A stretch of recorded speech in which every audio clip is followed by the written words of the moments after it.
Bonjour à toutes et à tous. Très heureux de vous accueillir pour ce nouveau webinaire CAPEB sur le label Bois de France. Donc, je suis Nicolas Philibert, chargé de mission transition écologique à la CAPEB Auvergne-Rhône-Alpes et je serai à l'animation aujourd'hui. Avant de commencer ce webinaire, je tiens à remercier Lionel Tupin, qui est le président de la CAPEB Haute-Savoie, et Sandrine Vega, qui est la secrétaire générale de la CAPEB Haute-Savoie, qui sont à l'origine de ce webinaire. Et bien sûr, je tiens également à remercier Jérôme Martinez, qui est responsable du label Bois de France et notre intervenant aujourd'hui. Bonjour Jérôme. Bonjour, bonjour à tous.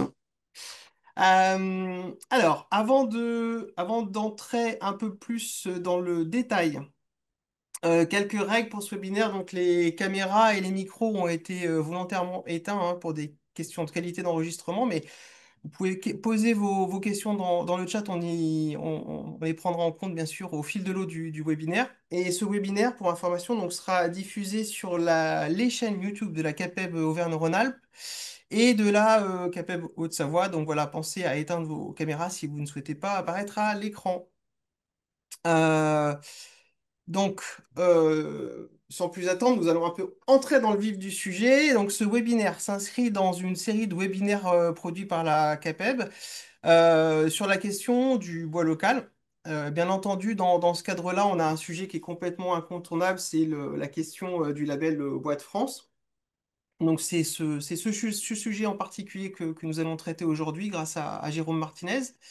Vous allez voir, le label Bois de France, c'est vraiment l'assurance pour une entreprise qui est engagée sur l'origine de sa matière première, d'avoir accès à une ressource largement disponible, issue de nos forêts françaises, quel que soit le type de produit.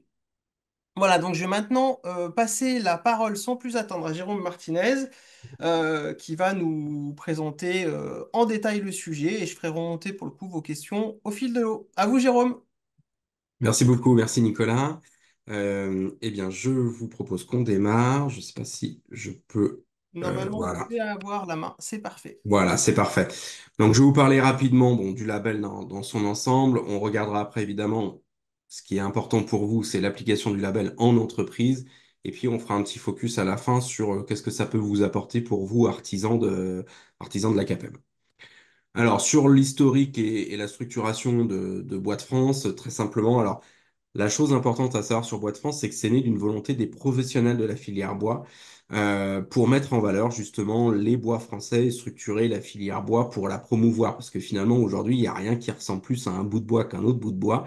Et donc, quand on veut pouvoir valoriser notre filière bois française, il faut pouvoir justement distinguer ces produits en bois français et transformés par nos entreprises françaises. Donc, c'est vraiment ça que les professionnels ont souhaité mettre en place. Et l'initiative a donc été lancée en 2020, en janvier 2020, donc juste avant le Covid. On a été un petit peu précurseur sur l'idée de réindustrialisation, de relocalisation de l'économie, ou en tout cas pour la filière bois, de maintien de l'économie en France. Durant l'année 2020, durant cette période Covid qu'on a tous connue, on en a profité pour rédiger nos exigences et les valider. Donc on a validé le premier référentiel et on a eu à l'automne, fin d'année, l'engagement des premières entreprises Bois de France. Donc l'histoire est vraiment née en 2020, il y a 5 ans. Voilà, il y avait notre assemblée générale il y a 3 semaines où on a fêté nos 5 ans. L'association Bois de France, vu que c'est né de professionnels, elle est administrée par des professionnels. Chaque année, à l'Assemblée générale, on invite toutes les entreprises qui sont adhérentes à la certification Bois de France, hein. Et puis, il y a évidemment les organisations professionnelles, certaines organisations professionnelles de la filière qui sont aussi adhérentes. Mais voilà, la majorité des voix est largement entre les mains des professionnels. Et cette association, qu'est-ce qu'elle fait? Bah, elle gère évidemment le label, elle le met en œuvre. Elle assure sa promotion, évidemment, la promotion de ses entreprises. Ça, c'est vraiment quelque chose d'important pour nous au quotidien. Bois de France, c'est un outil, je vais vous le dire souvent dans cette présentation, c'est un outil pour la filière, pour les entreprises. Et donc, notre objectif, c'est vraiment de vous mettre en avant, vous, les entreprises. On réalise cette prescription du bois français, notamment auprès de maîtres d'ouvrage, de maîtres d'œuvre. Et évidemment, vu qu'encore une fois, on est un outil pour les entreprises, on vous accompagne dans votre accès à la certification et même dans son maintien. On a un collaborateur, Anthony, qui est vraiment à votre écoute en permanence. Voilà pour juste situer Bois de France. Et maintenant, si on rentre un petit peu dans le détail, qu'est-ce que c'est Bois de France? L'idée de Bois de France, c'est d'apporter une double garantie sur le matériau bois, un bois français et une transformation française. Pourquoi? C'est pour éviter d'avoir des produits marqués bois français alors qu'ils ont été transformés à l'autre bout du monde. Et ça, vous connaissez sûrement le problème. C'est même passé à la télé il y a 2, 3 ans dans une émission. C'est le vendeur parisien de parquet et qui marque sur son parquet chêne français. Alors oui, c'est du chêne français, mais ça a été transformé en Chine. Et ça, évidemment, il omet de le dire aux consommateurs.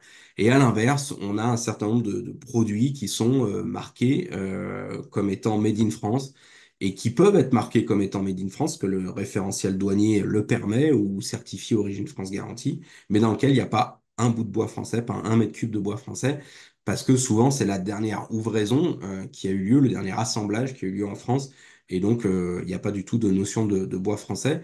Et donc, quand on veut un produit bois vraiment français, eh ben, il faut avoir ces deux critères, une origine et une transformation en France. Et c'est ce que veut faire Bois de France pour vraiment promouvoir l'ensemble de la filière bois française, depuis nos forestiers jusqu'à vous, artisans qui mettez en œuvre. Alors, Et Jérôme, oui, excusez-moi, petite question, hein, j'en profite bien pour vous la sûr. poser. C'est intéressant hein, cette distinction que vous faites et la façon dont vous positionnez justement l'intérêt d'utiliser le label Bois de France. Est-ce que, par exemple, pour la construction, vous pouvez donner un ordre de grandeur justement sur le bois qui serait utilisé dans la construction, mais qui serait pas d'origine française au final? Oui, alors en effet, ouais, pour illustrer ces deux cas de figure, on sait aujourd'hui sur le bois français qu'on a par exemple, pour vous reparler du chêne français, on a un chêne sur trois aujourd'hui en France, un chêne français, qui est exploité, qui part en Chine directement sans transformation. La grume est mise dans des conteneurs et elle est envoyée en Chine ou en tout cas au grand export hein, en Asie. Et alors ils en consomment de plus en plus sur place, mais une partie non négligeable revient sous forme de produits transformés. Et sur la notion de Made in France, aujourd'hui, ce qu'on sait, ça a été démontré par des études dans la filière, notamment du FCBA, c'est que dans la construction neuve en bois, donc dans la construction bois neuve, on est à 70% de volume de bois importé. On Ouais. n'utilise que 30% nos ressources en bois français. Et donc l'idée de Bois de France, c'est d'essayer de faire évoluer cette donnée-là pour être plus responsable dans notre façon de consommer le bois en France.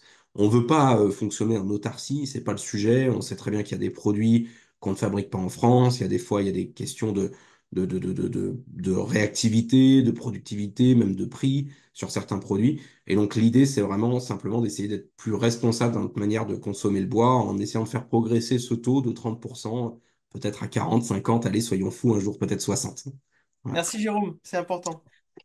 Et l'idée de Bois de France, c'est vraiment de certifier les choses, parce qu'aujourd'hui, la certification, c'est le système pour plein de filières, hein, c'est le système pour fiabiliser l'information, la garantir, et c'est le système qui a été choisi sur le bois, donc, et pour rendre cette information claire et visible, lisible, parce que, comme je disais tout à l'heure, il n'y a rien qui ressemble plus à un bout de bois qu'un autre bout de bois, donc pour pouvoir bien les distinguer, c'est le système de certification qui a été choisi.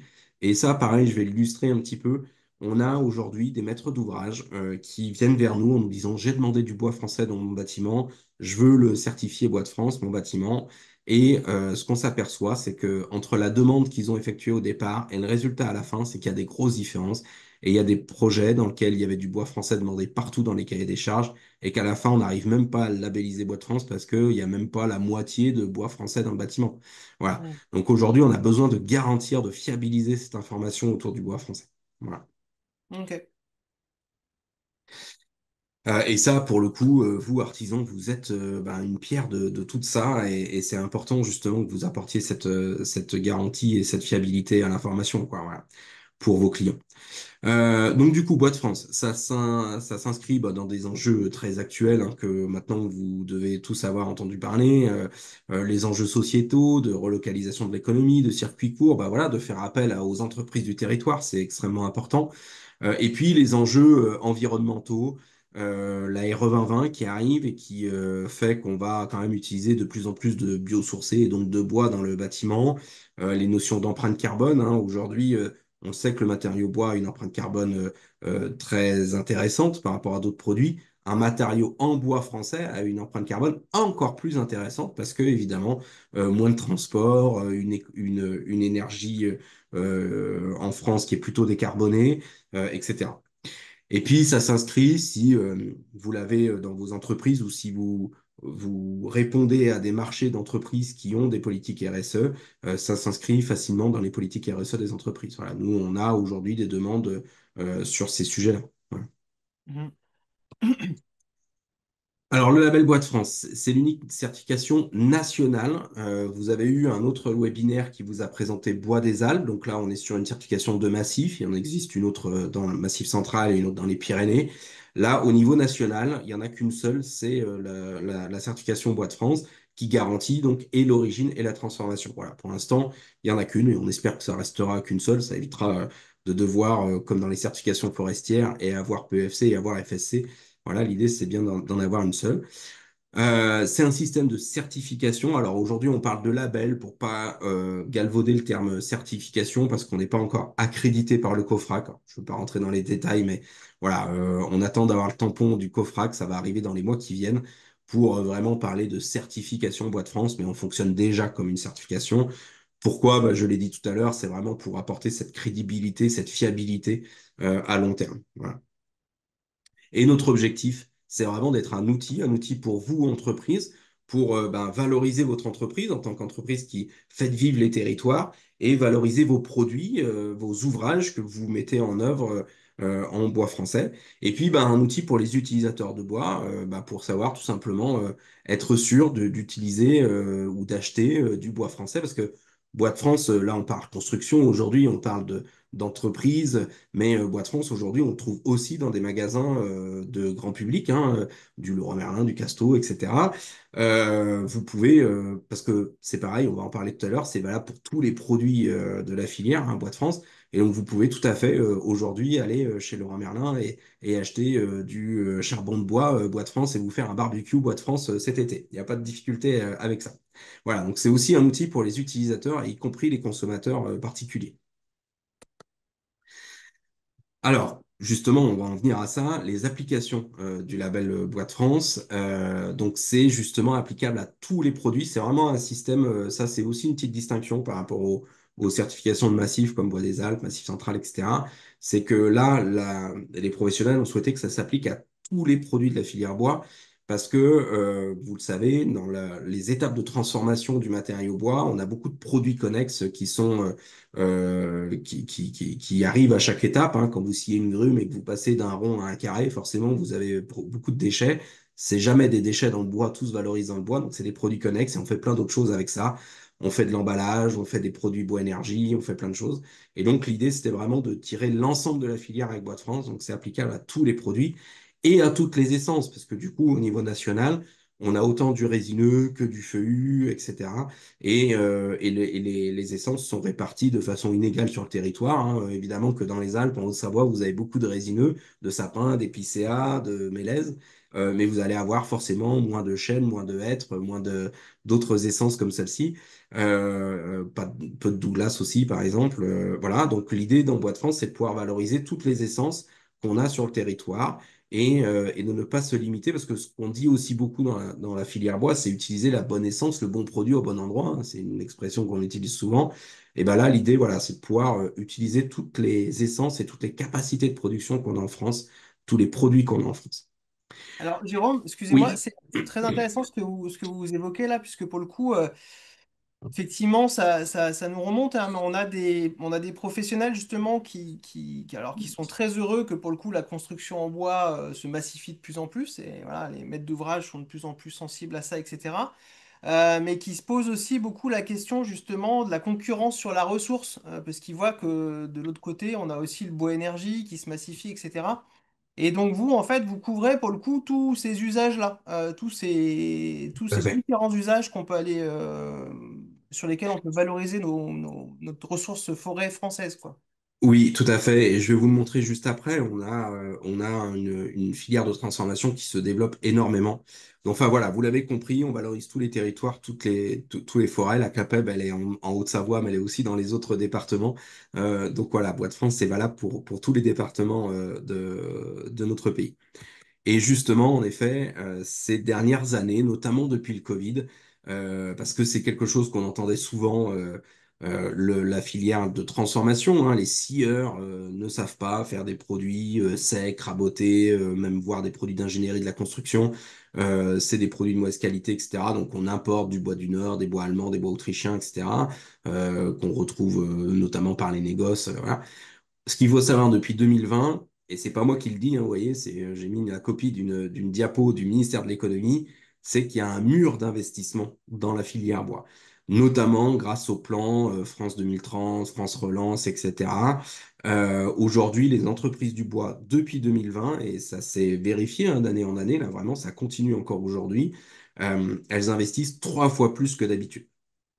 Voilà. Aujourd'hui, on investit énormément dans la transformation du bois pour, d'une part, augmenter les capacités de production.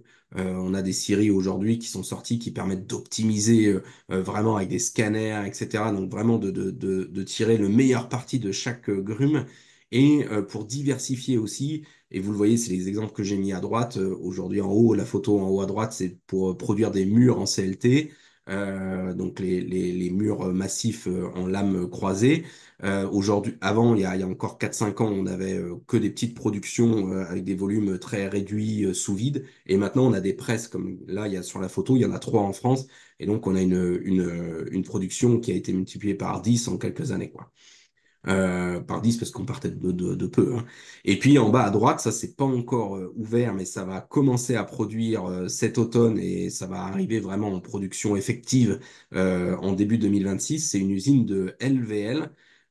Donc c'est comme un très gros panneau contreplaqué hein, avec des usages du coup pour la construction et ça c'est en Massif Central, c'est au sud de Clermont-Ferrand par le groupe Thébault, et c'est la première usine de LVL en France. Aujourd'hui, du LVL en France, on ne pouvait pas en avoir en bois de France, et là, on pourra en avoir en bois de France d'ici quelques mois. Donc ça, c'est pareil, c'est une vraie révolution dans la filière bois française, preuve que cette filière vraiment se structure et va vers des produits d'ingénierie de la construction, parce que, elle a compris que le bois dans la construction allait se développer ces prochaines années.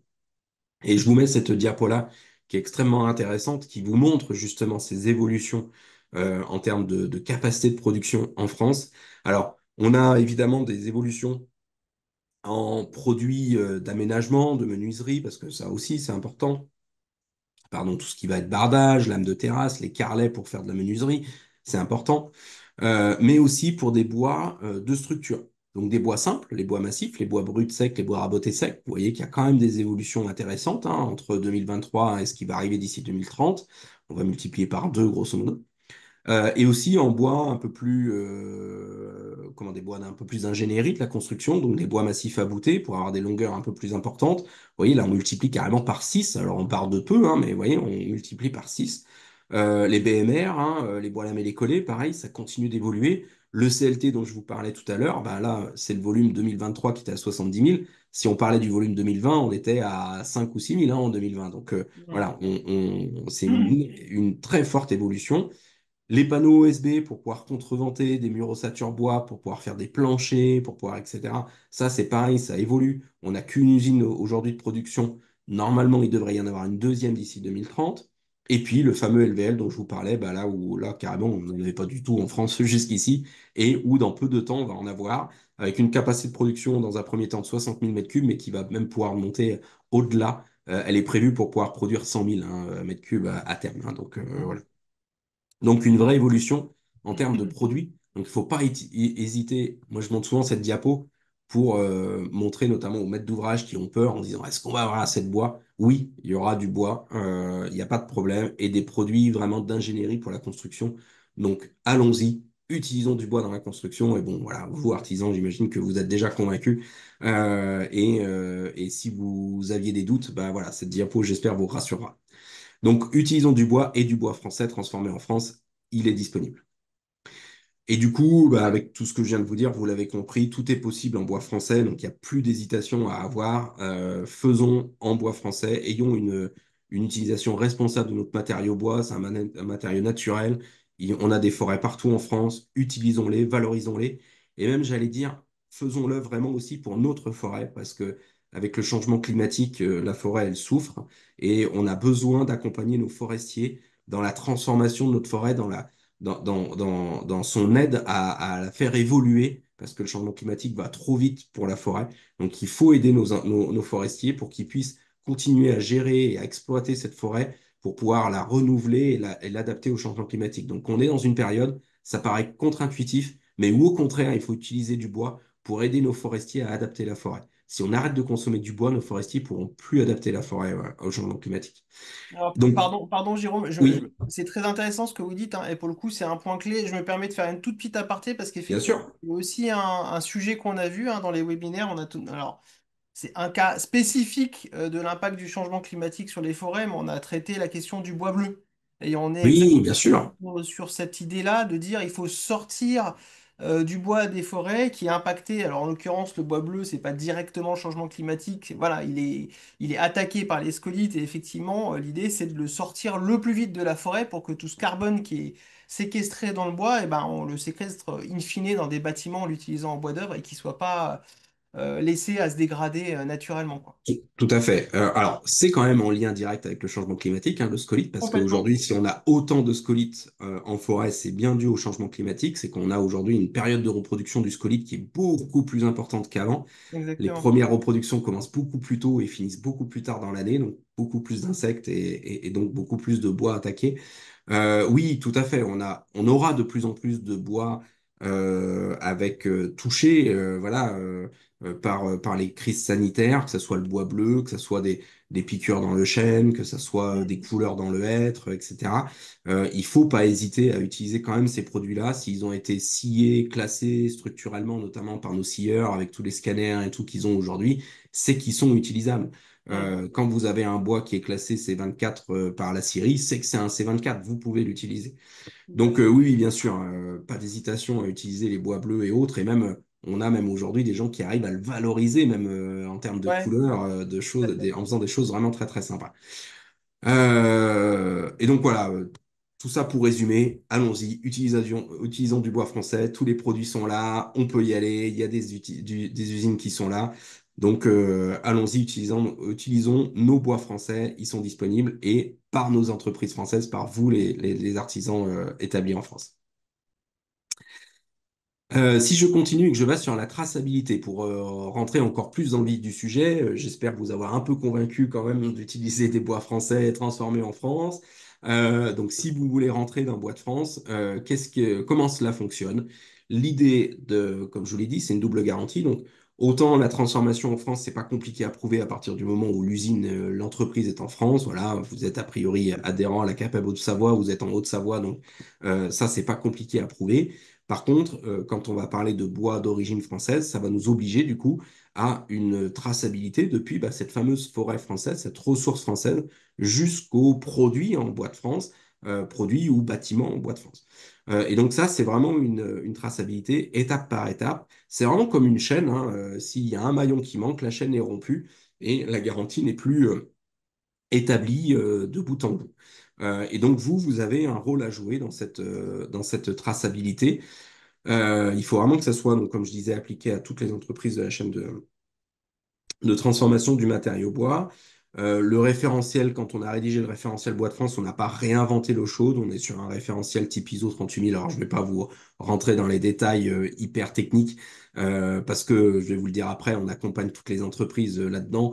Mais voilà, sachez on s'appuie sur des règles connues et reconnues et qu'on n'a pas réinventé l'eau chaude. On a un tout petit peu réinventé sur la certification au lot de construction. Ça, je veux vous en parler. Je vais détailler un petit peu ça parce que c'est vraiment intéressant. C'est-à-dire que ce qu'on s'est aperçu dans Bois de France, aujourd'hui, des certifications de traçabilité, il en existe plusieurs. Alors, sur différents critères, on a PEFC, FSC sur la gestion durable des forêts. Vous en avez sûrement déjà entendu parler. On a Bois des Alpes, voilà, il y a déjà eu un webinaire là-dessus. Massif central, Pyrénées, etc. Toutes ces certifications, et Bois de France, hein, toutes ces certifications de traçabilité du bois fonctionnent sur le principe d'audit annuel et de suivi régulier du matériau bois dans l'entreprise. Sauf que nous, on a essayé de comprendre pourquoi, à l'aval de la filière, C'était pas toujours évident ce suivi-là. Et notamment dans l'équipe, on a Anthony qui est un ancien charpentier, donc qui connaît bien ces problématiques-là.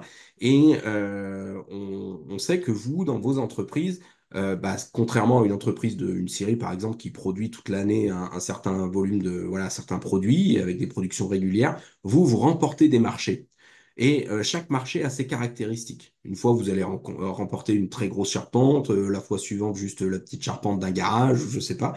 Et à chaque fois, il y a des caractéristiques différentes et des attentes différentes de la part du client, du maître d'ouvrage. Et des fois, il va y avoir l'attente sur une certaine origine du matériau bois, donc par exemple du bois de France. Et puis, les fois suivantes, il n'y aura pas cette attente-là.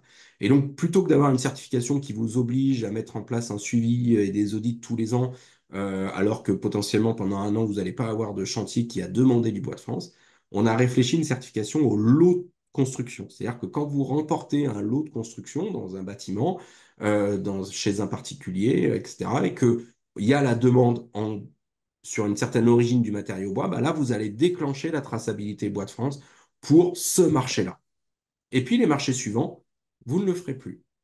Et pareil pour les audits, vous aurez un audit que tous les 3 chantiers Bois de France ou tous les 3 ans. Voilà, plutôt que d'avoir un audit annuel. On a mis en place ça, c'est très récent, ça vient de sortir il y a 2 mois, et on espère que ça va répondre aux problématiques d'entreprises comme les vôtres qui est fonctionné vraiment au marché que vous avez remporté. Voilà. Donc sachez que si vous voulez mettre en place Bois de France. Je vais vous le montrer après, on va vous accompagner. Et puis, ben, après, vous déclencherez cette traçabilité Bois de France que lorsque vous en aurez besoin. Voilà. Alors, Jérôme, je me permets une question Bien dans le sûr. chat. C'est intéressant ce que vous dites parce qu'effectivement, l'idée, c'est de coller à la réalité opérationnelle hein, des artisans. Je reformule pour être sûr que tout le monde a bien compris, hein, mais ça veut dire qu'en gros, pour Bois de France, l'idée, c'est une de nos entreprises adhère à Bois de France. Et Oui, après, la certification de cette entreprise, avec tout le système d'audit, etc., sera uniquement basée sur des lots qu'elle aura déclarés Bois de France dans son flux de travail annuel. C'est bien c'est ça. ça. Ok. C'est exactement ça. Quand elle va vouloir, entre guillemets, commercialiser une prestation Bois de France avec des produits Bois de France, c'est là qu'elle déclenchera sa traçabilité.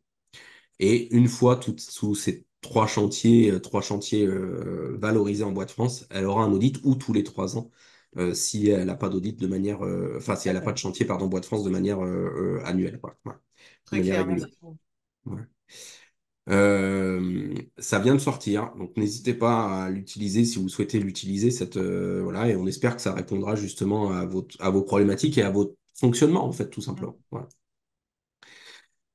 Aujourd'hui, pour vous donner quelques chiffres, on a 270 entreprises françaises engagées, un petit peu dans tous les secteurs d'ores et déjà. Alors évidemment, beaucoup en première transformation, parce que c'est eux qui sont à l'amont de la chaîne, hein, donc c'est eux qui permettent après à l'aval de la chaîne de pouvoir avoir accès à des produits Bois de France. Hein. Mais maintenant, on a de plus en plus d'entreprises, notamment de construction, qui viennent dans la démarche. Mais on a aussi des entreprises de l'emballage, hein, des fabricants de palettes, de caisses, etc. De bois énergie, on a les principaux producteurs aujourd'hui de bois énergie, parce que ils ont besoin de se distinguer par rapport à des imports, hein, notamment sur le pelé, des choses comme ça. Mm. De manière rigolote, on a aujourd'hui, si vous voulez faire cet été un barbecue en bois de France, un barbecue responsable, ben, vous pouvez le faire. Il y a du charbon de bois de France disponible dans plein de magasins aujourd'hui. Donc n'hésitez pas. Voilà, donc on est présent sur un peu tous les secteurs de la filière bois aujourd'hui et ce chiffre-là, 270, évolue chaque semaine. Hein.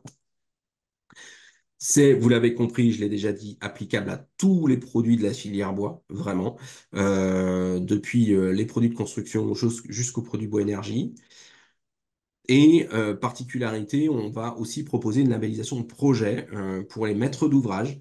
Donc un maître d'ouvrage qui fait un bâtiment en bois et qui demande du bois français, à la fin, il va pouvoir se tourner vers Bois de France et dire bah, j'aimerais bien labelliser mon projet pour prouver que j'ai mis du bois français et puis pour le valoriser aussi, évidemment, en termes de communication, hein, bien sûr. Comme une entreprise Bois de France va valoriser le fait qu'elle utilise du bois français, ben voilà, un maître d'ouvrage va pouvoir le faire aussi. Là, je vous ai mis 2 exemples qui illustre bien la diversité des maîtres d'ouvrage qui demandent ça. On a évidemment le siège de l'ONF à Paris. Bon, si l'ONF n'avait pas construit en bois français, ça aurait été dommage. Donc voilà, là on est sur quelque chose de très logique, marché public, voilà, mais aussi des marchés privés. Là c'était un Lidl.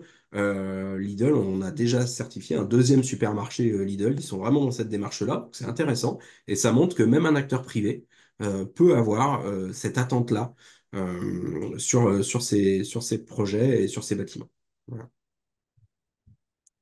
Ça, c'est pareil, des réalisations de projets, on en a maintenant assez régulièrement. Alors, on a vu tout ça. J'espère que je vous ai convaincu que Boîte France peut être intéressant, pourquoi pas pour votre entreprise. Et qu'est-ce qu'on va faire pour mettre en place les choses? Je vais rentrer clairement, je vais être très transparent avec vous. Je vais vous montrer comment on acquiert Boîte France et quel coût ça a. Aujourd'hui, dans Boîte France, c'est extrêmement important, je le dis régulièrement à l'équipe, même si on a une petite équipe, hein, on n'est que trois, bientôt quatre dans Boîte France, mais c'est quelque chose que c'est vraiment, ça fait partie de notre ADN, c'est que on est auprès de chacun de nos adhérents. Donc, on a un accompagnement personnalisé de toutes les entreprises qui veulent rentrer dans Boîte France et qui après sont dans Boîte France. Donc ça, c'est notamment Anthony dont je parlais tout à l'heure, ancien charpentier, qui est vraiment notre référent technique et voilà, qui est à votre disposition. Donc, si vous souhaitez rentrer dans le label Boîte France et pouvoir valoriser justement cette image de votre entreprise à travers des produits en bois français, on pourra vous accompagner lors d'un rendez-vous. Alors souvent, ça se passe même en visio hein, avec Anthony. Euh, il va vous présenter le référentiel, les règles de fonctionnement hein, de Boîte France de manière très détaillée. Et puis, comme toute certification, bah, il faut écrire ce que l'on va faire et faire ce que l'on a écrit. Donc, on va écrire une procédure. Et ça, pour ça, on a un modèle de procédure qui est déjà fait. C'est une sorte de texte à trous que Anthony va reprendre avec vous et va le remplir au fur et à mesure en s'adaptant au fonctionnement de votre entreprise. Et comme ça, à la fin, vous avez votre procédure qui est écrite et normalement, bah, vous avez compris ce que vous aviez à faire parce que bah, vous avez suivi toutes ces étapes et vous avez vu chaque élément qu'il fallait mettre en place dans votre entreprise. Rien de bien compliqué. Aujourd'hui, on a beaucoup d'entreprises, y compris des petites entreprises, hein, qui sont certifiées Boîte France et à qui ça ne pose pas de problème en termes de suivi administratif, quoi. Et l'engagement, aujourd'hui, il est très simple. Alors, avec l'accréditation par le COFRAC dont je parlais tout à l'heure, la certification, vraiment, on aura quelque chose qui sera tout petit peu plus long. Mais aujourd'hui, l'engagement, il est très simple et très rapide. C'est un formulaire d'engagement en ligne que vous remplissez d'ailleurs avec Anthony hein, lors du rendez-vous. Lui, derrière, va, dans les jours qui suivent, éditer votre certificat Boîte France. Et après, vous aurez 12 mois pour passer un audit et rentrer dans votre cycle annuel d'audit. Voilà. Enfin, cycle annuel ou, comme je le disais tout à l'heure, l'audit tous les 3 chantiers ou tous les 3 ans. Voilà, si vous choisissez une certification au lot de construction. Donc, quelque chose qu'on a essayé de rendre le plus efficace possible pour vraiment que Boîte France, même si c'est une certification, que ça soit le moins possible une charge pour les entreprises, que ça a été créé par des entreprises. Donc, vous vous rendez bien compte, je vous parlais tout à l'heure d'une association qui est administrée par des entreprises. Si j'arrivais avec l'équipe en assemblée générale et que je proposais des règles qui sont extrêmement lourdes pour les entreprises, on serait retoqué tout de suite. Hein. Donc, on essaye toujours de trouver le bon fonctionnement pour apporter cette garantie Boîte France tout en étant le plus efficace possible pour les entreprises. Voilà. Et pareil, en termes de coûts, on a essayé de construire un barème de cotisation qui soit le plus raisonnable possible. Vous voyez, aujourd'hui, on commence avec une première cotisation à 300 euros pour des entreprises avec un chiffre d'affaires inférieur à 1,5 million. C'est volontaire pour avoir quelque chose d'accessible. Et puis après, bah voilà, on monte un peu en cotisation pour des très très grosses entreprises, parce que bah, par exemple, on a Bouygues hein, en partenaire de Boîte France. Bon, bah Bouygues, on a envie quand même qu'ils fassent un chèque concret. Et donc, on peut monter à 3600, mais a priori, ça ne sera pas vous, artisans, qui serez concernés par cette tranche de cotisation. Vous serez évidemment dans les premières tranches. Vous voyez, quelques centaines d'euros maximum. Et puis, mais ça ne devrait peut-être pas vous concerner, mais voilà, pour des entreprises qui, des fois, ont plusieurs sites, il y a une petite réduction au nombre de sites. Et puis, à ça, il faut rajouter le coût d'audit. Et donc ça, bah, vous avez, comme je vous disais, la possibilité d'être certifié au lot de construction et d'avoir donc du coup des frais d'audit qui peuvent être très étalés finalement dans le temps et pas des choses qui seraient annuelles. Et ça, je peux pas vous donner de prix parce que ça, c'est vraiment chaque organisme certificateur hein, qui fixe ses prix évidemment. Et puis il y a aussi une réflexion Et ça, c'est quelque chose que l'on a, une réflexion que l'on a en cours aujourd'hui dans Bois de France, toujours pareil pour essayer que Bois de France soit le plus accessible possible à tous les types d'entreprises, une certification en multisite, c'est-à-dire de regrouper des entreprises parce qu'en multisite, on a moins d'audits, parce que l'audit se fait par échantillonnage. On a le cas en Bourgogne-Franche-Comté avec un multisite qui s'appelle Procerbois, qui a été monté par le FIBOis local et qui permet, aujourd'hui, ils ont une quarantaine d'entreprises dans le multisite, qui permet qu'il y ait un échantillonnage année par année.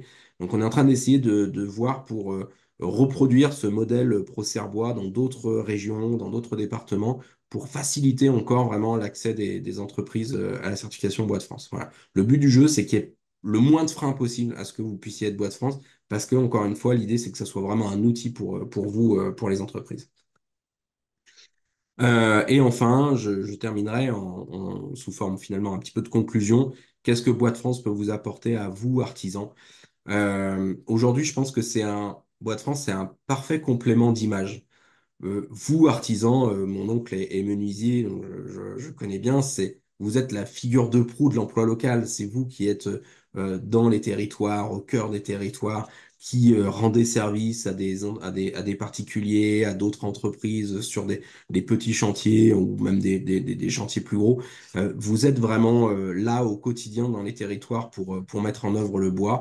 Et ben aujourd'hui, Bois de France, c'est aussi vous montrer, démontrer que vous êtes aussi un fer de lance, vous pouvez être aussi un fer de lance de la ressource locale, de la ressource française, quoi. Voilà, des entreprises du territoire avec des produits du territoire.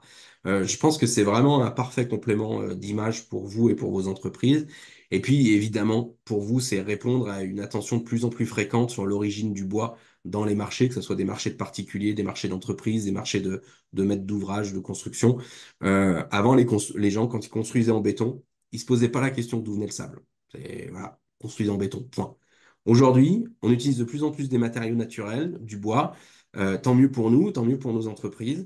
Les entreprises, enfin les consommateurs, les utilisateurs de bois se posent la question d'où vient le bois. Donc là aussi, tant mieux pour nous, pour la filière bois française. Et démontrons-leur justement qu'on est capable d'avoir une utilisation très responsable du matériau bois, avec un bois qui a été produit par notre forêt française, transformé par nos entreprises sur le territoire et mis en œuvre par vous aussi, entreprises du territoire. Voilà. Tout ça me paraît très cohérent et peut du coup apporter une belle image à l'artisanat et au matériau bois. Et je conclurai là-dessus et je vous dirai simplement, bah, restons en contact, n'hésitez pas à nous contacter. Vous avez ici les trois personnes actuelles du référentiel, enfin de l'association Bois de France. Et aujourd'hui, on a un recrutement en cours sur la ville de Lyon, donc quelqu'un qui ne sera pas très loin de chez vous. Parce que pour la petite histoire, chacun de nous est établi sur le territoire. Moi, je suis à Nancy, Juliette est à Nantes, Anthony est à Bordeaux. Et donc, il nous fallait compléter l'équipe dans le sud-est parce que la personne qui était à Lyon est partie il y a quelques mois. Et donc, voilà, on aura quelqu'un de nouveau dans le sud-est dans pas longtemps. Voilà. Merci Jérôme, et puis bah, bonne nouvelle pour cette arrivée d'un local près de chez nous alors. C'est le principe. On veut être établi sur les territoires, près des entreprises, près des partenaires. C'est le principe de Bois de France. On ne fait pas du Bois de France depuis Paris, on fait du Bois de France depuis les territoires. Eh ben écoutez, merci beaucoup à vous Jérôme pour cette présentation. Je pense De rien. on a vraiment bien couvert le sujet. C'était très intéressant. Merci aussi bah, pour le coup à vous, un participant qui avait posé des questions qui, je pense, ont permis de bien clarifier certains points. Euh, alors, n'hésitez pas à contacter votre CAPEB hein, si vous voulez avancer. Alors, en Haute-Savoie, et donc, puisqu'on parle de Bois de France, même plus généralement sur toute la région, vous l'aurez bien compris. Vous avez tous les contacts également. Ah, maintenant, le lien est fait. Vous avez le contact donc avec Jérôme et son équipe. Voilà. Si vous êtes intéressé, je pense que vous avez tous les éléments pour avancer sur ce sujet-là. Donc merci encore une fois à vous, Jérôme. Je vous dis à bientôt. Je vous dis à bientôt à tous. Et puis bah voilà, j'espère que ce sujet, ce webinaire sur Bois de France, donc un des derniers webinaires sur le cycle bois local qu'on a organisé à la CAPEB, permettra de bien compléter en fait cette image-là. Vous l'avez compris, il y a plein de façons de prendre ce sujet. En tout cas, encore une fois, la CAPEB est à votre disposition pour avancer sur le sujet et les équipes de Bois de France aussi. Merci Tout à fait. Merci à tous. Merci à Nicolas. bientôt.